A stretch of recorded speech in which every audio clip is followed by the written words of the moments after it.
Okay, Angelica is going to demo for us how to use the AT2000. She's already taken the x-ray. She changed her gloves, washed her hands in the treatment room. She's coming with clean gloves, and she has her film wrapped in the paper cup with a paper towel. Because her gloves are clean, the paper cup and the film in there is dirty, so that's why she's using a clean paper towel. For the AT2000, you want to make sure that it's always on 82. Always make sure that someone has run the cleaning sheet through it and that the water is turned on, okay? And ask either myself or Miss Gonzalez, okay? In here is different from the Peri-Pro because there's a tray. So Angelica is going to come in here and go ahead and place it on there. And we're going to give her one more napkin so that she can put it under the tray.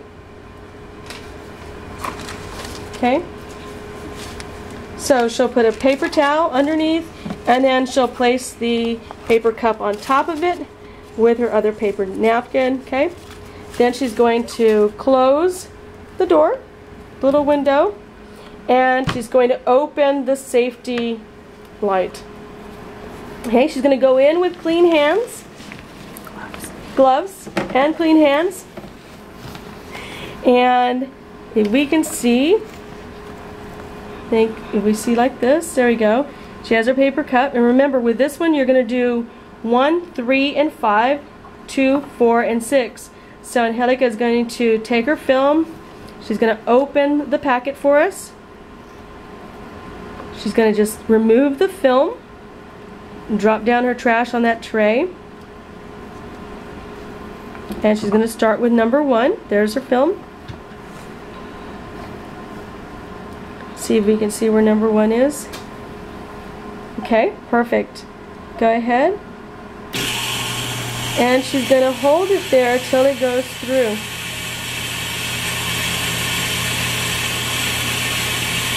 Okay. Now it's important that however many films that you're working with, that you make sure that, again, that CPR, you look, listen, and feel. Alright, so if you only have one film that you're processing, you need to make sure that you remember which one you put it in, so that if someone comes after you, which technically they really should wait, but if we're short for time, then they should go in the following number, which would be 3, because if Angelica put it in 1, the next person would put it in 3. That's only if we're running out of time. Normally, the other person would not even attempt to put film in until the student has counted all their film. So if they put 18 films in there, they have to make sure that 18 come out.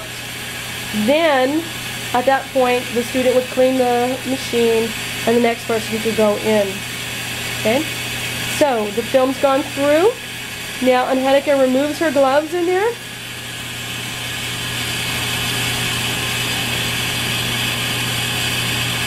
Okay, she's leaving all her dirty stuff in there. She's coming out with clean hands. Okay. Now she's going to get her utility gloves, and she's going to remove her trash, separate her foil, put it in the gallon designated for the foil, gallon jug over there, throw away her trash, and then she would clean it and leave it out. Okay? Go ahead.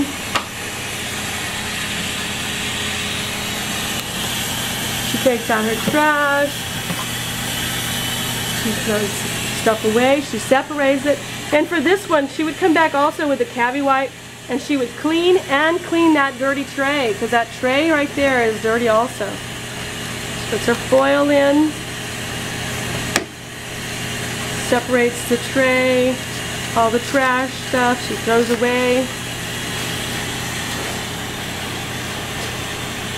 Okay, now she comes back here and she would wipe down the tray with a cavi wipe, come back here, wipe in here, then put the tray back in here so it stays nice and neat.